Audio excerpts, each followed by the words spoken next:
Scanning के बाद जो थर्ड लेवल आता है किसी भी रीडिंग टेक्स्ट को समझने के लिए, वो आता है कॉम्प्रिहेंशन का।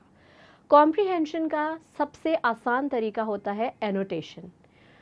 आई डोंट नो कितने स्टूडेंट्स ने ये एनोटेशन का वर्ड पहले सुना है या नहीं, लेकिन ये वर्ड आप सब के लिए बहुत ज़्यादा इम्पॉर्टेंट है। एनोटेशन हमारा हर सब्जेक्ट में काम आता है। एनोटेशन का लिटरल मतलब होता है मार्जिनल नोट्स, जो आप यूजुअली लेक्चर्स के दौरान, किसी भी चीज़ को पढ़ने के दौरान या कभी भी किसी इम्पॉर्टेंट बात को सुनते वक्त नोट कर रहे होते हैं। यूजुअली लोगों के different ways of note taking होती हैं।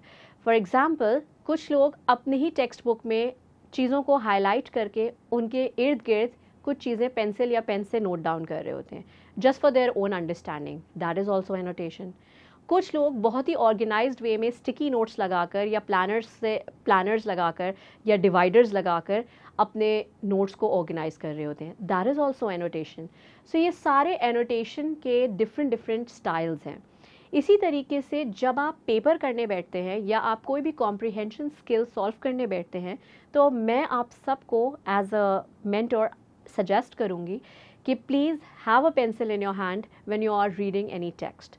When you have that pencil in your hand, then definitely आप उसका यूज़ भी करेंगे, और वो यूज़ आपके लिए बहुत ज़्यादा फ़ायदेमंद हो सकता है in terms of your comprehension skill solving and also your Prezi writing. सबसे ज़्यादा ज़रूरी है कि आपको करना क्या है एनोटेशन में। इसका मतलब कतई ये नहीं है कि आप 4 तरह के हाइलाइटर्स लें और अपने पूरे टेक्स्ट को रंगीन बना के सोचें कि मैंने तो एनोटेट कर दिया। एनोटेशन का मतलब होता है कोई भी चीज़ जो टेक्स्ट में आपको समझ नहीं आ रही, आप उसे अंडरलाइन करके क्वेश्चन मार्क डाल सकते हैं, ताकि later on when you refer back to your text with a meaning of that word, it can be resolved. Secondly, annotation हम उस चीज़ के लिए करते हैं कि फॉर एग्जाम्पल आपने एक क्वेश्चन पढ़ा और आप उसका आंसर ढूंढने के लिए टेक्स्ट को दोबारा रेफ़र कर रहे हैं फॉर स्कैनिंग पर्पस, तब भी आप चीज़ों को एनोटेट कर सकते हैं, क्योंकि आपको पता होगा कि ये वाला पॉइंट या ये पर्टिकुलर पॉइंट किसी क्वेश्चन से रिलेटेबल है। थर्डली, हम एनोटेशंस यूज़ करते हैं when we are trying to make connections. So for example, when you will be doing precis and even if you are doing comprehensions, कभी कभी कुछ पैराग्राफ्स इस तरह के सीक्वेंस में दिए जाते हैं कि आपको एक पॉइंट 2 पैराग्राफ छोड़ने के बाद दूसरे पॉइंट से कनेक्ट होता हुआ नज़र आ रहा होता है, विच मीन्स कि बीच के 2 पैराग्राफ सिर्फ एक एग्जाम्पल थी उसी बात को वाजे करने के लिए। तो जब आप इस तरह के कनेक्शंस भी बना रहे होते हैं तो भी आप एनोटेट करते हैं, just to show that these are connected points which can be utilise in your precis as a main point, right. क्योंकि यूजुअली जब हम प्रेसी की प्रैक्टिस करेंगे और हम उस टॉपिक पे आएंगे तो मैं आपको बताऊंगी कि प्रेसी कभी भी आपसे डिटेल्स नहीं मांगती। वो कभी भी ये नहीं चाहेंगे, जो आपका एग्ज़ाम कंडक्ट कर रहे हैं, कि आप किसी टेक्स्ट में से एग्जैक्टली वही एग्जाम्पल्स, वही वर्ड्स ओरिजिनल टेक्स्ट को लेके कॉपी पेस्ट कर दें। वो आपसे ये चाहेंगे कि आपकी अंडरस्टैंडिंग जो डेवलप हुई है इस पूरे टेक्स्ट को पढ़ने के बाद, वो आप खुद से लिखें। तो annotation is the first step to understand something. Then we come to the next step, and that step is paraphrasing. Now, paraphrasing is basically writing things in your own words and in a simpler form. Now, how to write things in a simpler form until and unless you don't know the meanings of these things? अच्छा, meaning ढूंढने के 2 तरीके हैं। पहला, बहुत ही आसान और जो हम सबको पता है, डिक्शनरी का यूज़। जब तक आप चीज़ों को प्रिपेयर कर रहे होते हैं, जब तक आप चीज़ों की प्रैक्टिस कर रहे होते हैं, you are allowed to use dictionaries. But once you are in the examination hall, once you are doing an assignment, once you are doing a quiz or anything which is the kind of assessment for you, you are not allowed to use a dictionary. फिर हमें क्या करना चाहिए? क्योंकि अगर वहाँ पर unknown text आ जाएगा तो हम सब तो डिक्शनरी के इंतज़ार में बैठे रहेंगे और फिर हमारा पेपर वैसे ही रह जाएगा।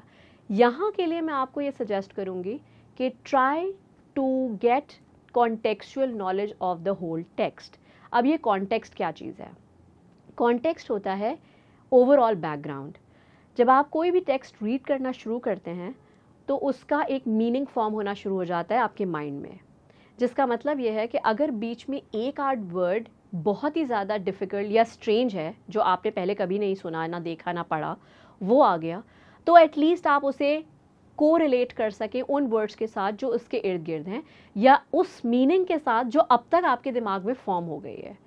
कभी कभी अगर हम चीज़ों को 2 से 3 दफ़ा रीड करें तो हमारी बहुत सारे डिफ़िकल्ट वर्ड्स हमारे लिए आसान हो जाते हैं, क्योंकि हमारे दिमाग में उनका कॉन्टेक्स्ट क्लियर होने लगता है कि वो ये वर्ड क्यों यूज़ हो रहा है। मैं आपको इसके ऊपर एक एग्जांपल देती हूँ।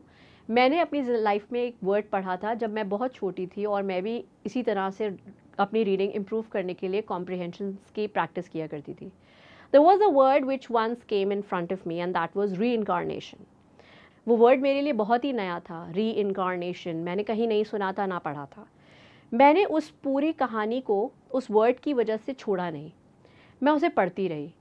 आगे भी जाकर वो वर्ड 2 से 3 दफ़ा आया, लेकिन जो कॉन्टेक्स्ट डेवलप हो रहा था और जो बातें उसके इर्द गिर्द हो रही थी, उसने मुझे बताया कि कहीं ना कहीं ये वर्ड जो है वो रीबर्थ से रिलेटेड है। और जब रीबर्थ से रिलेटेड वर्ड मुझे समझ आना शुरू हुआ, तो मैंने जाके डिक्शनरी रेफ़र की। जब मैंने डिक्शनरी देखी तो obviously that was a rebirth. So इस तरीके से मैं एक सही मीनिंग अपने आइडियाज़, अपने डेवलपमेंट से खुद से मैं सीख पाई। इसी तरीके से मैं आपको भी यही सजेस्ट करूँगी कि first try your level best to understand things with the help of the context, and then refer to the dictionary. क्योंकि देखिए, डिक्शनरी से हेल्प लेना इज़ नॉट बैड, लेकिन dependency on dictionary is very bad, because वो आपको आगे जाके मुश्किल में डाल सकती है।